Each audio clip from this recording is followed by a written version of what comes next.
Hello, everyone, and welcome to Wrapping Up 2020 with me, Douglas Lim, and Hong Leong Asset Management. Now, first of all, relax, calm down, don't panic, okay? I am not Hong Leong's new chief money counter or whatever position they have in banks. I'm your average joker.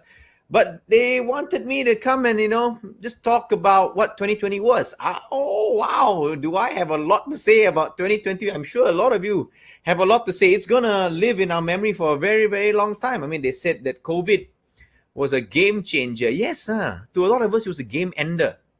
A lot of us didn't even know we were playing a game, and suddenly COVID shows up and goes, you lose, ha, ha, ha, ha. A lot of things happened. It made us rethink, re-strategize, pivot, just to try and make the best of this situation, which is why you will be very happy to know that I'm not here alone to tell you about Hong Leong Bank's strategies. No, I am joined by Ui Yishin as well as Yu Jun Chiang. These two are very, very, very qualified. Okay, you can say very qualified. A lot of academic degrees and stuff like that. They've also got a lot of experience. I mean, Yishin, for example, Bachelor of Law honors, right? University of Birmingham. More than 7 years experience in equity research, core sector expertise, building materials and construction. So she knows what she's talking about. We also have Jun Chiang, who's a fund manager for Hong Leong Asset Management, chartered financial analyst, more than 7 years experience as an equity research analyst, also area of expertise, Southeast Asia, Hong Kong, and China market. So he definitely knows what he's talking about. Apart from that, though, these two have some very colorful stories. One involves the cave, and the other one involves Taman Negara. So please welcome, as I introduce you to the panel, we have Ui Yishin as well as Yu Jun Chiang. Hello, ladies and gentlemen. Hello. Hi, everyone. Hi. So, okay, let's get started. Jun Chiang, this thing about a cave, I heard rumors, I heard some stories. What happened there? Actually, the cave is the actual cave. Yeah, not really mentioned the olden days that all human live in a cave. Actually, visited a cave. It was a stories when I was an analyst back then. I was covering China, the Chinese market. At the time, Chinese market is challenging. I was summoned to China to find out some good names to buy in China. And there's one specific sectors. I'm not sure you guys are familiar about it. Is white liquor, white spirit. They'll call it baijiu in Mandarin. Yeah. So there's this famous brand, Guizhou Maotai, one of the top tier brand in terms of the white liquor industry in China. So the time was tough for them during the anti-graft period when the current president Xi Jinping just stepped into office.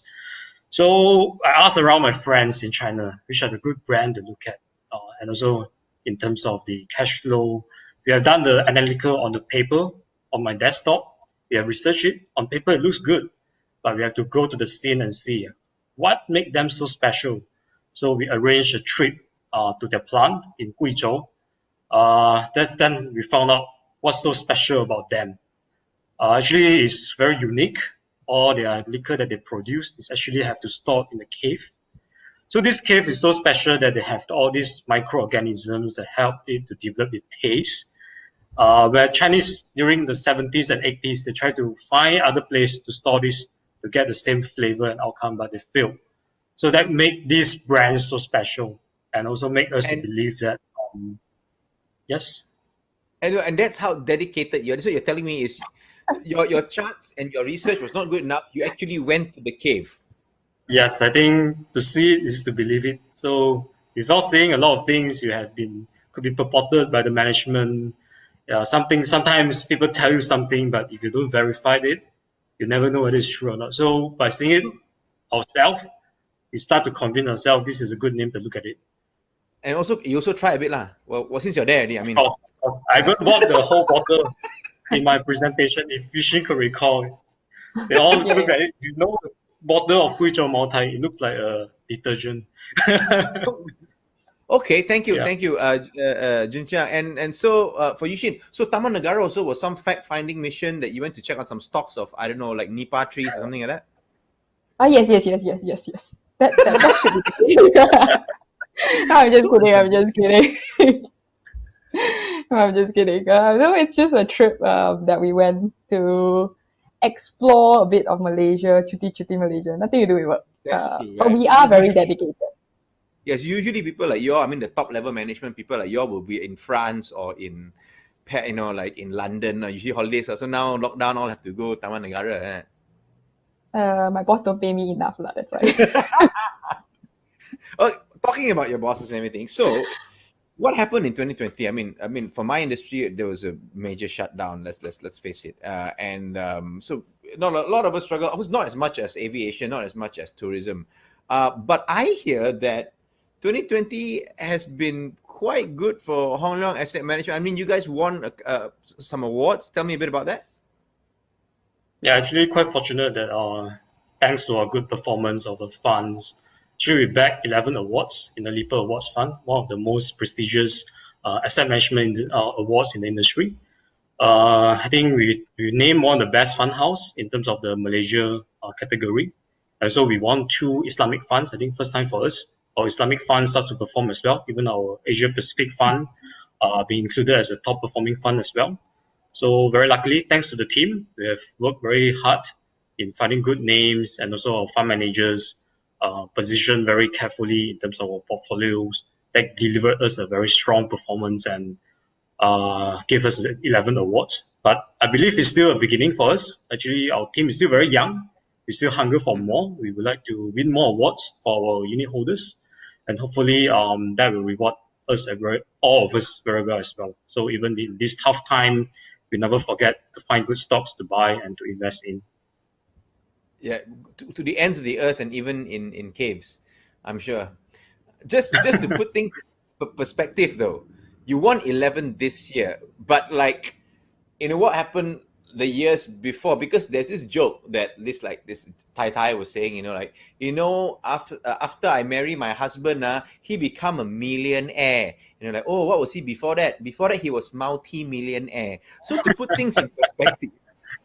All right. Okay. Actually, yeah, I got you, Douglas. Before that, I think Honda Asset Management didn't win any awards. I think the team, all of us came in year 2014. That's right. Actually, before that, Honda Asset Management didn't win any awards back then. Actually, to win an award, you need to have a track record of at least 3 years in terms of your fund performance. So we won our first in 2016. The time was we only won 2 awards for local funds.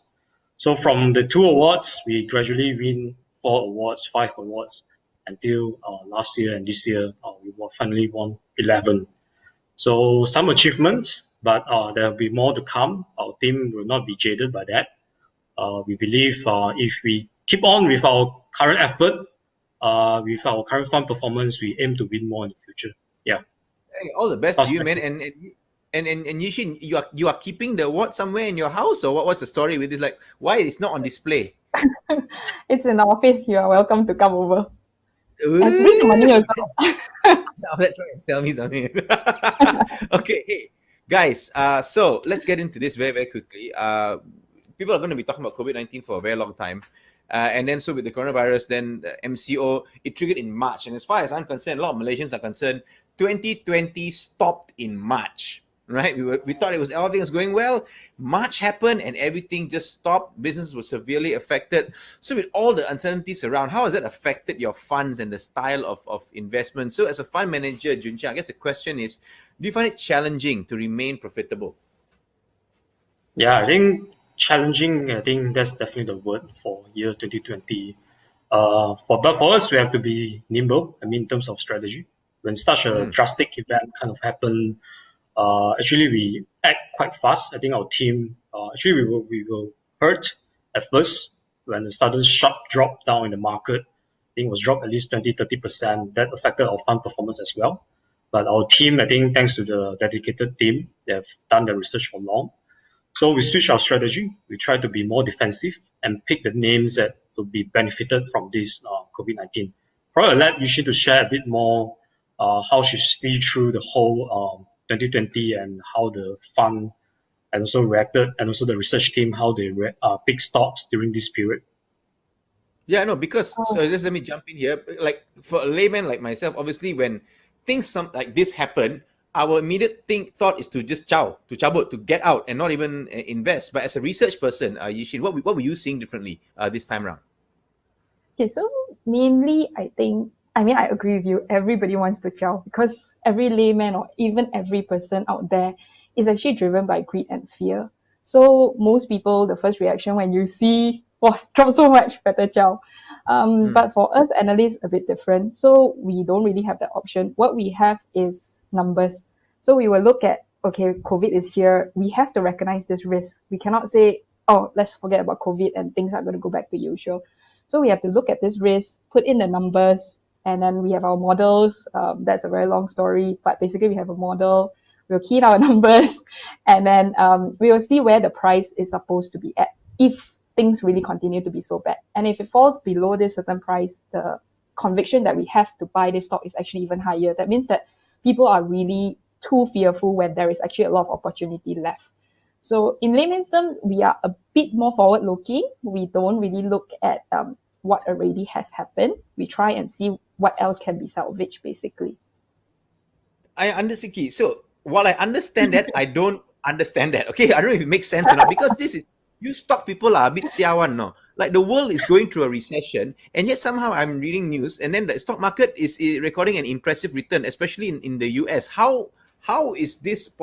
It's not real. How is it happening? I think because a lot of people are seeing the negative news that is being impacted on, tourism industry or like banking industry or a lot of what we call the old economy. And then a lot of people also forget that there is actually beneficiaries in crisis. In every crisis, there is always winners, there's always losers. And this time around, we actually do have some winners, like, your tech companies, technology companies. I mean, you stay at home, you need more gadgets, you need a new laptop, new entertainment TV set, anything. So all this will benefit the technology companies. That's why you see Apple share price is doing very well. Amazon is doing very well because people are actually shopping online rather than going out. And then you see people like Nvidia, you see all these technology companies, even Google, are doing all very well because of this. So they are the winners and they form a very big part of the index as well. That's why when you say the stock market is still going up, because these are the part that is actually going up. So yes, you have people that are suffering, but at the same time, you do have people that win. So it's, in that sense, I hope it helps clarify a bit. No, when you said tech is going up, I mean, yeah, subconsciously I could see it happening, but it wasn't the first answer that I would have. When you said there are winners and losers, most Malaysians would be like, winners, top left, glove, top left. Right? Like, we only thought that. So, Junchang, apart from tech, what other things did the drinks market go up as well? Because people were just so at home all the time, so they're just like buying up whiskey shares. In fact, I think I drink more during this MCO period. You have to wake up early to get to work, right? Yeah. I think, it does help. I mean, in terms of the luxury segments, you can see during this period, big like LVMH declared actually their sales have done much better during this period. And also in China, they are the one that get affected by the first to get released as well from this lockdown kind of mode. So after being locked at home for 3 months, they start their shopping hunting, which they buy very lavishly during this period, which I think some of the top tier bags is, rather than reducing their price to get sales, they are actually hiking their price. So that somehow surprised the market, and LVMH actually the rest declared quite a strong earnings as expected. Yeah, also because, and they can't travel, right? So they usually buy their stuff in Paris, in Europe. I mean, I've had experience where we were in Paris and Chinese tourists were giving us money to buy bags for them. True. Okay, so let's look at something. We talk about fear and everything. There was a question from our live audience here with regards to fear. Can we just have a look at that question? If I can get see, like, so what happens is here, the fear of the new COVID strain, because this one, I think it appeared in I think England, and they were saying this is more dangerous because it spreads a lot easier and stuff. WHO had to come up with a statement. Will this prolong the risk? Basically, should I stay away from investing because there's this new strain and the fear of the new strain? I think the risk of this COVID is always there. I mean, even with vaccine news and everything, we don't think that everybody will get vaccinated anytime soon. So it will still always be there until maybe 2022, 2023. And even this year itself, like we mentioned, there is always winners, always losers. And even with COVID at its peak this year, we still actually managed to get some kind of returns. So I don't think people should stay away from investing. The most important thing is actually picking the right stocks, making the right decisions. So the risk will always be there. Without COVID, there is always other risks. You have different, in the past, we had trade war, we had funny kind of risk. So yeah, the risk is always there. It's just different form of risk. Yeah. Probably Good. just adding on, yeah. Sorry again, Jichang? Probably just adding on, I mean, in our industry, always have this statement that may sound very wrong. Sometimes bad news can be good news for the stock market, right? You know what it means?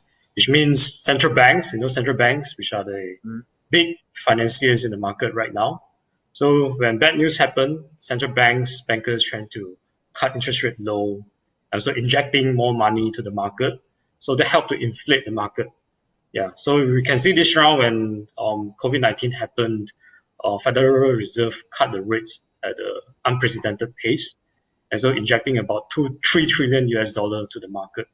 So this time, by right, the bank should be lending out to the businesses. But as you all know, bank won't lend out because we are in the shutdown kind of mode. That's why all this money, where does this flow to? To the most liquid places. So these are the area like stock markets, bond markets. Probably they may flow to the real property market as well. So we're actually seeing that the asset reflation cycle may start to happen, which is why we still keep on advising our investors to stay on investing in the market. If not, remember in the 2009 period, after the financial crisis in 2009, right? We see all the properties prices hike, and we have a almost 10-year of bull run cycle. So that may repeat again in year 2021. So yeah, we have to really watch on this big trend that may happen in year 2021. If that happens again, that'll be good. I think I'm very hopeful. But going back to what was said earlier on, which was like even before COVID, we have risk. And in Malaysia, I think we got a double punch, because just before COVID was officially announced in March, old man resigned. You remember that, right? Yeah. It never happened before. I mean, we heard rumors and stuff like that. Next thing you know, a sitting prime minister resigns. And so there was so much uncertainty. I didn't even know what was going on. I was involved in the theatre production at the time. So how did this affect the stock market in Malaysia and what happened even overseas? Because I'm sure it caused a ripple effect, right? Yeah. I'll probably take it. Just don't jump in. Don't. Yeah, when that happened, I think that surprised the market. I mean, earlier everyone was thinking that Malaysia boleh we toppled the old government, then we got a new one, but again it was not so stable, right?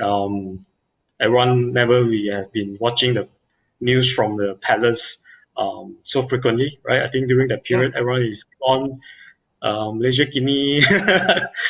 That kind of period. Everybody was there. Yeah. Everybody was there. Foreigners has been find it very challenging as well. I think political uncertainty is one of the biggest factor that they decide whether to invest in the country. So foreigners has been fleeing our market.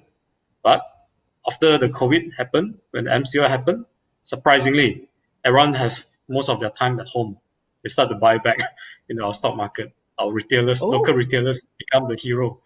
I think they constitute more than 50% of our local domestic trade.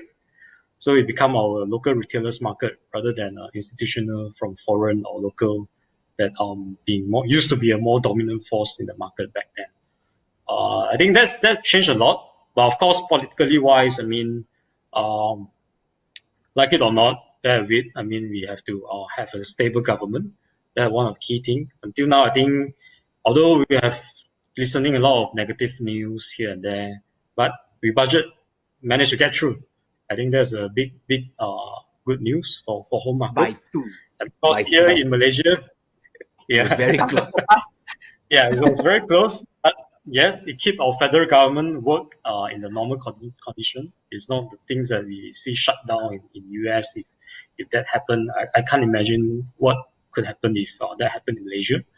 Then, of course, in back home, we have the so-called home advantage. We're able to pick stocks that, as I mentioned earlier in the earlier part of conversation here, we visited the companies. We know the management very well, and we're able to pick stocks early, and we know who are the one that continue to make good profits and good cash flows. So these are the names that we continue to invest in. When foreigners fleeing our market, never mind. They may come back one day once our government start to stabilize. So when they're coming in, it's time for us to lock in our gains, take a profit. So this is Of how course, we work here at HRM. Yeah. that is the big question now. When it's going to actually stabilize? Because I don't think we've been this.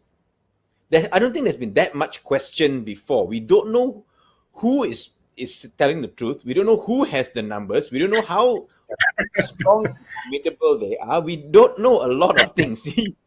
And and Yixing, when the news first broke back in March that there was going to be a change in government, what was the main thing that came through for you in terms of like market sentiment and people's perspective? I think the first thing we did was to see if there is any impact on, especially like construction sectors or the mega infrastructure projects or things that the government needs to spend money on, because that would be the biggest that will be impacted.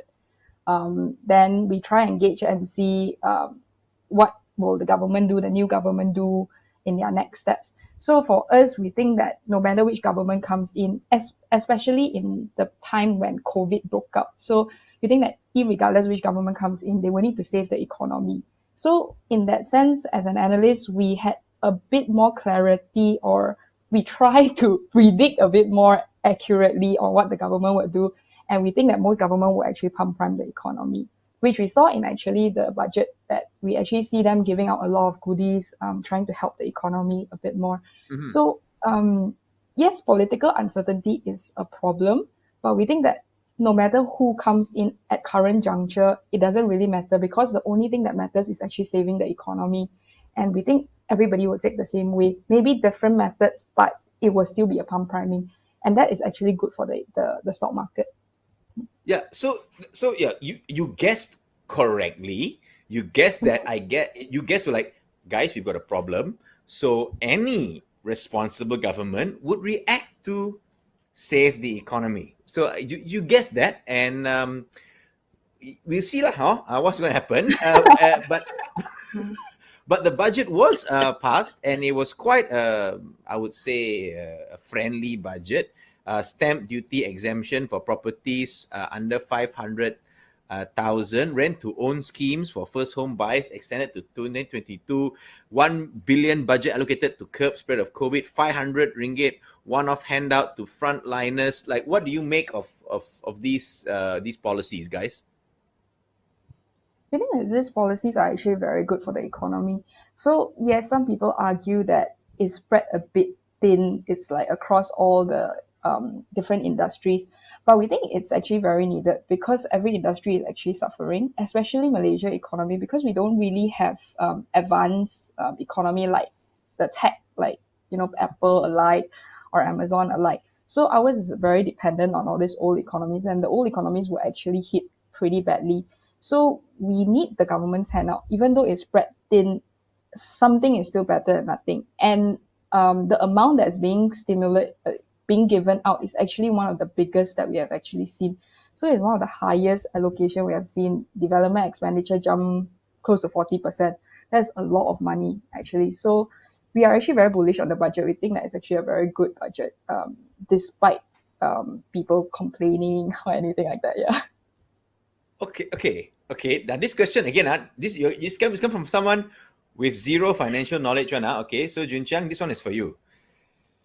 This big rollout, the budget, like a lot of money, as you said, a 40% increase and stuff like that. How did this happen, seeing that last year and the year before last and the year before last we were constantly told we have no money? Yeah, I think we take it for advance. I mean, this year, I think in terms of government funding, rely on the Malaysia government securities, which means we borrowed from our private sectors to fund all this project, which is why that led to a downgrade by the rating agency, the foreign rating agency, Fitch. But I think this is quite necessary. I mean, especially during this tough period. Always, when talk about greed and fear, the fear always in the private sectors. If this whole initiative is not led by the government to bring back the growth, I mean, we will go down into the so-called the downward spirals. It should be harder to kind of stimulate that again if this money wasn't spent. That's why it's quite necessary during tough period. If you know about the history, how human tackle against all the recession, actually is always the government that always take the lead to fund all these projects, lets the people to get rich, let the people to get some income, so that other ball games start to roll out. If everyone is keeping a very negative kind of sentiment, then a lot of things won't happen, and we'll go down into the slump deeper and deeper. That's why I believe it's quite necessary. Of course, what the previous Pakatan Harapan government tried to do is quite fair, to control all the budget, to make sure that we save enough for the future. But this time around, I mean, COVID-19 is something that unprecedented in terms of mankind history. So unprecedented event, you need unprecedented kind of move to stimulate back the market. That's why in overall, take into account of the good and bads, I believe I still lean towards, I'm still quite positive towards what our Malaysian government have done so far. Yeah. Okay, good. So we talked about greed and fear and all this, and I know a lot of people, like myself included and my parents included, obviously a lot of us are very conservative still. You could say old economy mindset, whatever it is. So let's talk about fixed deposit. Because we got a question coming up here, and I'm sure my parents will be very happy that this question has been asked.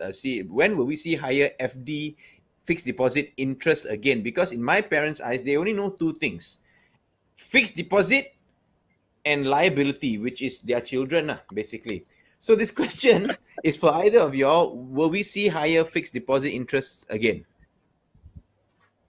I think in the near term, because of the COVID and everything, we don't think that it will actually, the central governments wouldn't bring the interest rates back up anytime soon. Because I said already, they need not coming up. Ma'am, not coming up again. Huh? Not coming up. No, Yeah, not coming up. It's not coming up, so don't have to. Yeah, okay, continue, Yeah. please. And then when will we bring more? When will we see higher FD? I think. I hope I have a crystal ball. I can tell you the answer, but I actually don't. But I think in the near term, not anytime soon. At least for the next 1 to 2 years. You can tell Auntie to find somewhere else, like Hong Leong, to invest her money in. Hold on, my computer seems to have hung for a bit. Okay, can you hear me properly? Yes. Yeah. Invest in Hong Leong. My mother didn't like that answer at all. She was like, fixed deposit low. She jammed everything. Okay, well, to ask your mother to diversify her assets, not just fully in deposit. I've been asking her to invest in a new fund called the Douglas Fund. Douglas Drinking Fund, which she's not very keen on yet. From Malaysia, that one is a liability.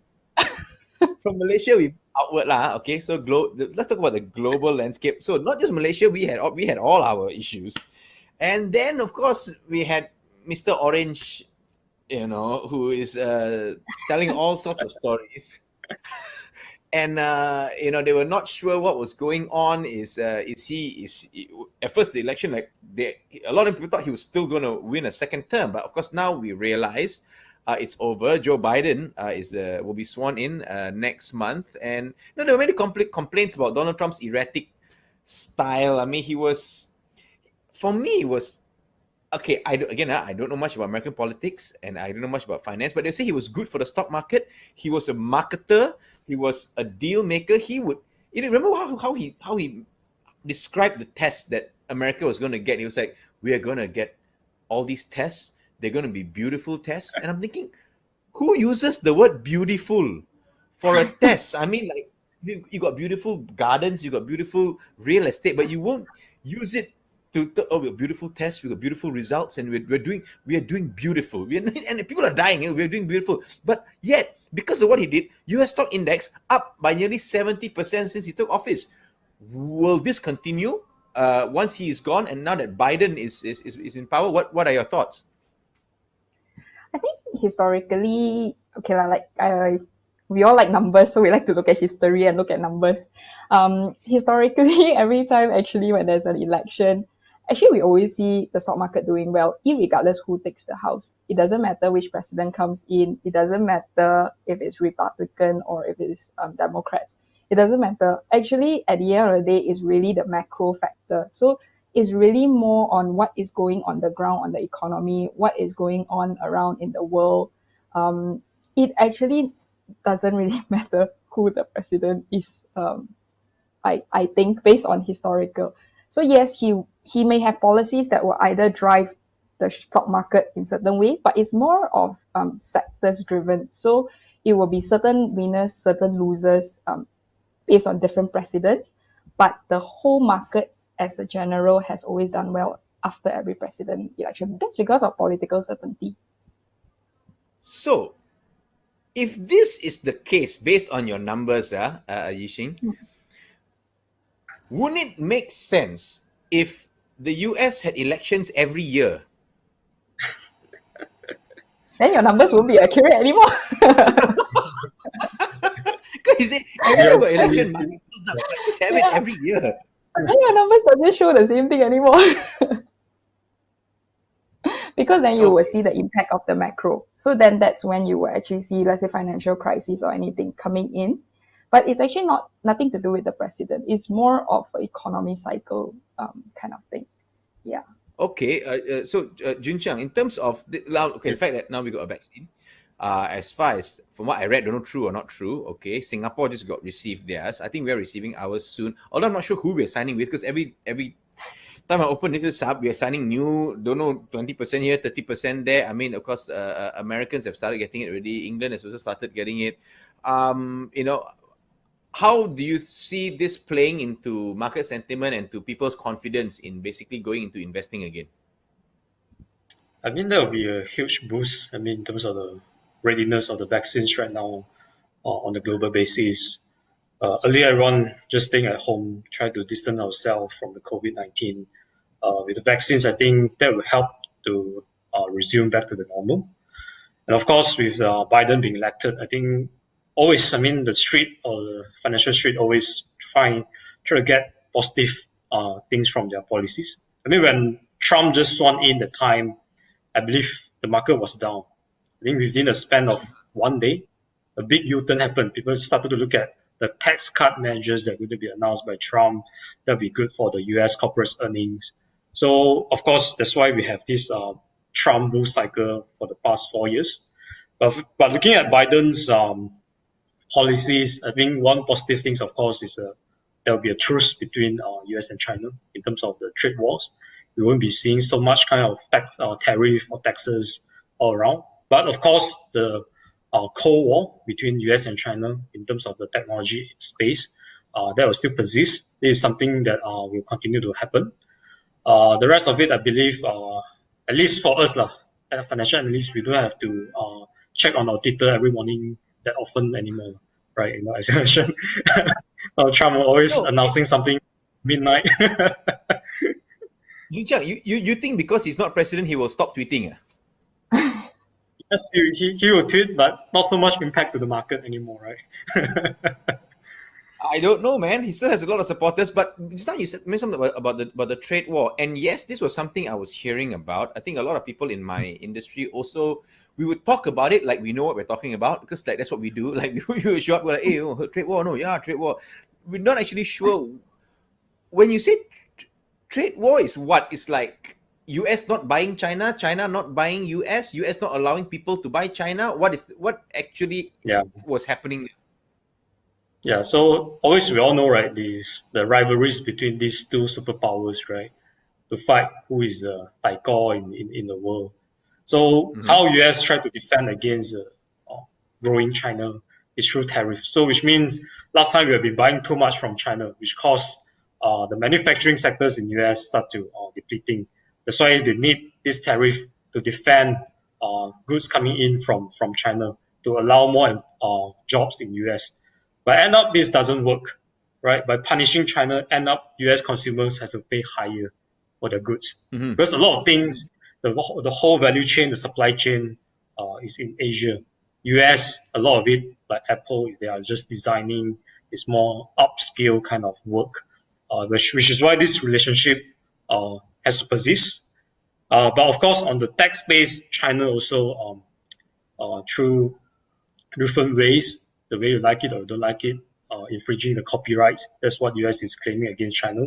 That's why they also try to clamp down on that to prevent China overtake US in terms of the technology space, which is something that unprecedented since the Second World War. The world structure has been synced during that time. US always be the dominant one because they equip the best technology, not just in the telcos, but also in the military, all that. That's why they have to clamp down. So to prevent China out taking US in the next 10 years or 20 years. So this kind of resistance from US actually is quite fair. It's fair enough to defend their position, the Western against the Eastern. So this kind of clash will ongoing. But of course, as a Malaysian, we are stuck in between, right? You have two major forces. But of course, I always advocate we be neutral, we be friendly, we just be more business minded, offering what we can as a connecting both. This is back then in the history during the Malacca state in our history books. That's we just an intermediate between the East and the West. So that's how we should position ourselves in terms of how should we run our government in the future.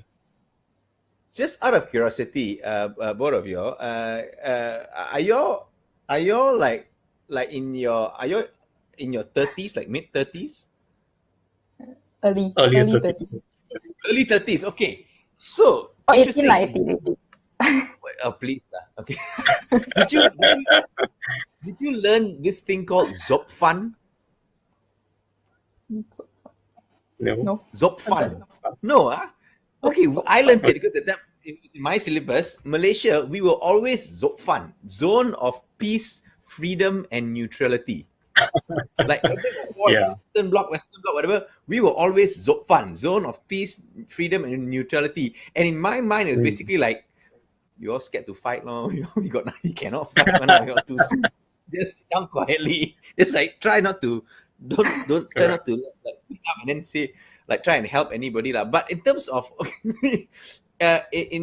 so for like a trade war between China and US, Yixing, if let's say China eventually wins this or is seen to win, is that a positive impact onto Malaysia, or it doesn't matter who wins this war?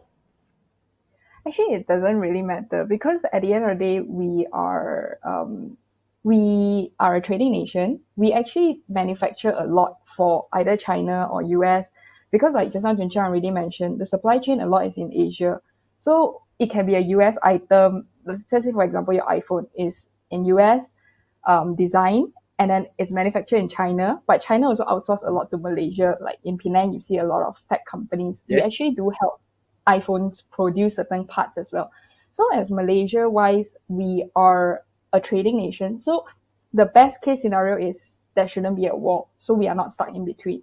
But it doesn't really matter who wins at the end of the day because we just need a trading partner. So as long as someone has a direction already, we just need to know, we will trade with this further. What are the things that we need to manufacture on behalf? So in that sense, it doesn't really matter who wins the war actually. Okay, so but the best outcome is no war lah, right? That's what you're No saying. war. Yeah, the best outcome is always no war. Okay, good. No because one then there's what is that again, Jinjiang? No one wants a war, right? And only until conflict start to happen, only when a war is being started. Yeah. Well, I mean, those who manufacture arms and smart missiles, or they might, they're like, my stock now full of missile nobody used. They get a bit upset lah. There was what you were saying about this thing about eventually, like regardless of who wins, really, I mean, there are opportunities they have. And so that brings me to my next question that someone like put up, which I saw for a bit. Our third question is like about buying stocks. So what this guy is saying, should I buy my own stocks or invest in unit trust? This better not be my mom who has decided to go into stocks now that fixed deposit rates are not coming up. Guys, what are your thoughts on this? Always, I mean, anyone can buy their own stocks, but the problem is, are you buying the right stock? The stock that really can make you money and a sustainable kind of income for long. Let's say you have some investment purpose, let's say for retiring purpose or for your children's education purpose, right? You need a consistent return that help you to achieve that financial goals. That's why unit trust, of course, yes, we do have some charges in terms of management fee, but actually you are hiring a group of experts, research analysts, to go through all the boring bits, like studying the financial of the companies, analyze like all these up and downs in terms of economic cycle, right? Whoever that a lot of factors that will affect the stock market, right? So you're just paying a fee of mere 1-2%, but you're able to give you better return from there. That's why invest in unit trust and buying your own stock. Actually, it doesn't conflict. It's just that the outcome, whether you're able to make a consistent return for a longer term. So actually, that's my view on this thing. Yeah. Auntie, just bring your bags of money to our office, and then we'll show you the awards there also. You can bring Douglas checkbook there also. My mother, they're not in bags. They're in the banks for the FD lah. Cannot take out one. No. You mentioned something just now earlier. I'm on my handphone, and then oftentimes I see all these advertisements about don't know what trading something, and it's like they say it's very easy one. You just download the app and then you put don't know, sell at what number, buy at what number, and then it will just so like if it's that easy, why do we need to hire professionals to manage our money in terms of like unit trust? But yes, it's very easy to key in the number, but what number to put in is always the big question mark. So let's say you buy at $1. Are you going to sell at $1.20? Are you going to sell at $1.10? What if it doesn't go up and it goes down instead? Are you going to sell at 90 cents or are you going to continue holding? These are questions that people constantly will be asking if you are investing in stocks. Whereas if you invest in unit trust, then we help you try and figure out the answer to that. So that's the difference actually. It's not hard actually to buy your own stock, to start buying your keying in all those numbers are not hard, but to do the homework takes a lot of time, and that is what we spend most of our time doing, which is doing homework, visiting companies, reading and looking at financials. So that is the main difference, because most people might not have that time really looking at every single stock every day. Yeah. I have a theory, again, based on my one so-called investment now, right? I suddenly got theory. Okay. No. So I bought gold many years ago. I think that time it was the 999 gold was 185, something like that. This year, I think in June now or something, it went up to almost 300. Right? And so I was thinking, wow, it's gone up by $100. Then maybe we should sell. But there was a big part of me that said, but I don't need the money now. Number one. Number two, maybe it will go higher. So eventually didn't sell lah. And now it's gone down to about 260 something. Is my thinking like normal, or am I like that 2% that is really dumb one? No, I think most people will have that same will be in the same scenario. That's why we say it's easy to just key in the numbers, but at what number are you going to key in and at what time are you going to key in? It's a very different story. And yeah, most people will be in the same scenario because it's greed and fear, ma. So when you are greedy, you see the money already, you'll be like, it can go more. Then fear, then you'll be like, ayo, should I cut now because it already dropped? Can it go lower? It's very normal. So Junqiang, so now as professionals, what is it that is different from you guys than someone like me? Like, okay, yeah, correct. So I see it's gone up. I'm thinking, no, let me keep a bit longer. It got up even higher. But don't you guys think like that as well? I mean, the professionals in charge of unit trust. I think what makes us different is that we know how to find the so-called the fair value for certain assets or for certain stock, right? When you know what's your fair value, then you know, is it the right time to get out or I can still buy further, right? That's why always here in our team, we always set a target price for a certain stock. We know this stock should worth, let's say, 2 ringgit, or it's trading at 150. For us, it's a buy signal, so which means we can still buy until 2 ringgit, then we sell. If you don't have this fair value, which means that you don't have a ruler in your heart, that you don't know, can it still go up further? But sometimes, let's say it has exceeded 2 ringgit. For us, it has been overvalued. We should sell right now, irregardless. Right? Yes, it could have gone up further, but for us, we should have taken our profit because we have made the value that we're supposed to make. So this is how we do a bit different than the layman on the ground. So we ascribe the fair value to the stocks. Let's say for gold, for example, actually gold is very hard to value. It always works in terms of the economic cycle, right? When things are negative, people flock into gold as a safe haven. It just defends against the weakness of US dollar. Actually, gold fluctuates according to the value of the US dollar, which also the economic state of the United States. So that's how we always treat every different asset. So when we look at the stocks, we study it. Of course, our research team have to study it. Look at the financial, using different valuation methods to find which is a fair value for this company. If it's still below that, yes, it's a good time to buy. If exceeded, we walk away. We don't buy it. We don't chase. The stocks has been overvalued. Yeah. That means what you're saying is things are getting better now. We can see with vaccine and everything. That means gold coming down now. Correct. You are right. That's why I think he has hit the sabotage everything so that gold. Yeah. I think we have a conclusion here already. You should put your money all with us. That's the conclusion. Wow. Oh, I see. I thought you wanted a host for this show. I didn't realize you were just a sales seminar. But thanks guys for clearing that up. I think that cleared up things for me. I don't know about other people there, but I definitely found that to be very. I mean, it's good for us to know that okay, so there is a difference between what the professionals are doing and what we are doing instinctively. Although there's so many uncertainties that are happening. Talking about uncertainties, so now let's look ahead. 2021. I mean, the faster it comes, the better, in my opinion. Because 2020, I wrote off already. I just cancelled it, put it to one side. I don't want to talk about it. I'll remember it for life, I think. But what do you think, like broadly, what is Hong Leong Asset Management's direction in 2021? If I could rewind a year earlier, actually, I believe I said the same thing during the end of 2001. Right? I said 2020 could be a better year, but end up it was a disastrous year. Yeah, but who knows, right? COVID became a global pandemic, something that caught us off guard and also made us to be more precious. A lot of things, like last time going out is something very easy, but everyone had to stay home, keep social distancing.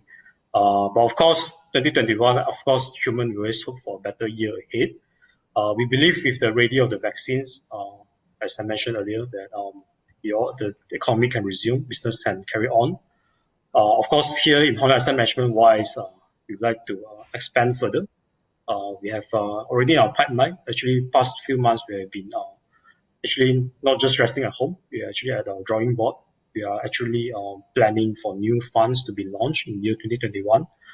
There will be at least 2 or 3 funds that we have been eyeing for coming years, as we are seeing a lot of opportunities ahead. Market is still undervalued.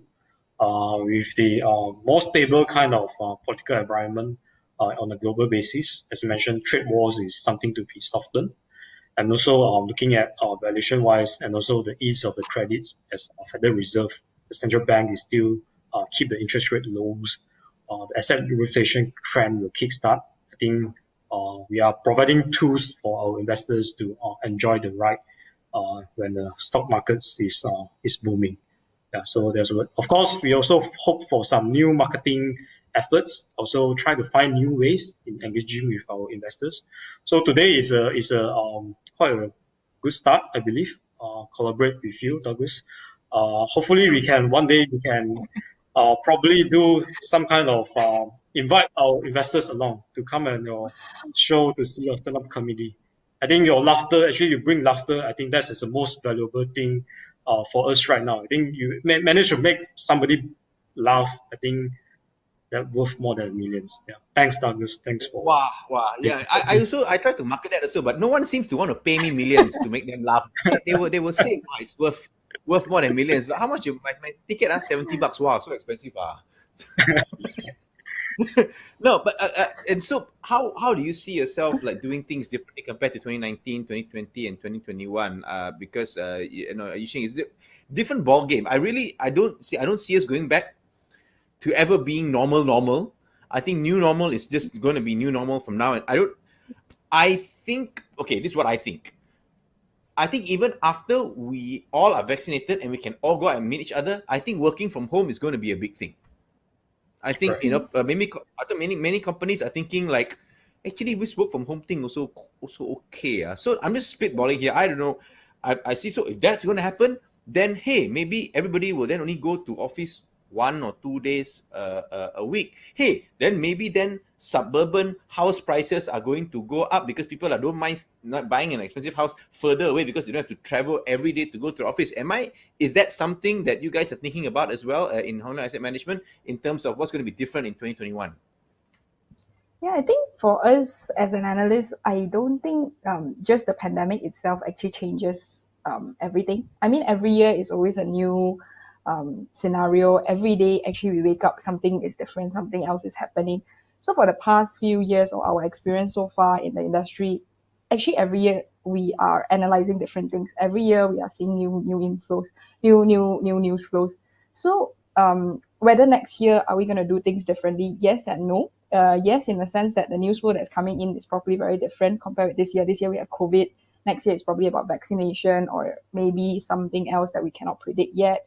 But no, in the sense that we are still business as usual, in the sense that we still do our work, we still do our research, regardless we are working from home, working from office, it's still the same thing. We are still looking through the news, looking through all your companies, looking through every financial, thinking of all the scenarios and trying to analyze and get the best returns that we can from the stock market. So to answer your question, are we doing things differently? Not really, but the macro will be different in that sense. You like the word macro, I feel like this session you used the word macro, I think about 4 times already.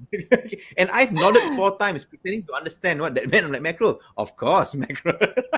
Macro basically means anything big. Yeah, correct. Like my stomach. Macro covers everything, so we love the word macro. Yeah. Macro stomach. Okay. Okay, guys. I think just one last question before we kind of wrap up here. And you've got a lot of people watching this. I mean, they know you guys. They know what you do. So, what are your advice to the investors? I mean, this is your time to speak directly to them. Who knows, if you speak it so well, I might be one of the new recruits next year. Man, don't know. See whether my mother will give me the funds or not. So, well, advice to investors. So long already, and you still don't want to put in. Advice to investors. Let's start with Jin Chiang first. All right. Of course, thanks for supporting us since we came in. It was a rough start. I could recall back in 2014, a lot of distrust among the unit holders and us back then. But of course, throughout the years, we used the performance to prove that the whole restructuring at Hong Leong Asset Management really make a difference. And also thanks to the awards that we won for the past few years, that really gives us a better branding right now in unit trust industry right now. But of course, we still hope for more. I believe year 2020, a lot of things that we couldn't do, especially like last time we used to travel different cities. We host dinners, invite all them to come over here to try us with the market outlook session. But here we try to do things different with collaboration with Douglas. We try to make things more relaxing way, right? Back to our team, to a more relaxing way. Investing is not as bored as stringent, as too steep kind of things, right? So things can be funny, can be playful. Our team is actually quite a playful team, right? A lot of young team members that have a lot of exotic ideas sometimes. But that put into work, that really motivates us a lot. That's why we hope that together with Hong Kong Band, we can achieve a lot more. Of course, thanks for all the support throughout these years, and stay safe during this period, and we shall reunion again in year 2021 once the lockdown is over. Thank you. Yixin, your turn. I don't think I have anything else to add. I think Junqiang already said most of it. Junqiang, you see, next time don't use all the words. Junqiang, you use all the words. Yixin got Left nothing. out, right? Yeah, we will continue doing our best. We will give our best effort, basically. Yeah, he used up all my words already. I cannot say anything anymore. But I think, what Yixing means on a macro level is that they're going to work very hard. I think we all are. Those of us, I think this year has given us a lot of hardship, a lot of worry, a lot of pain.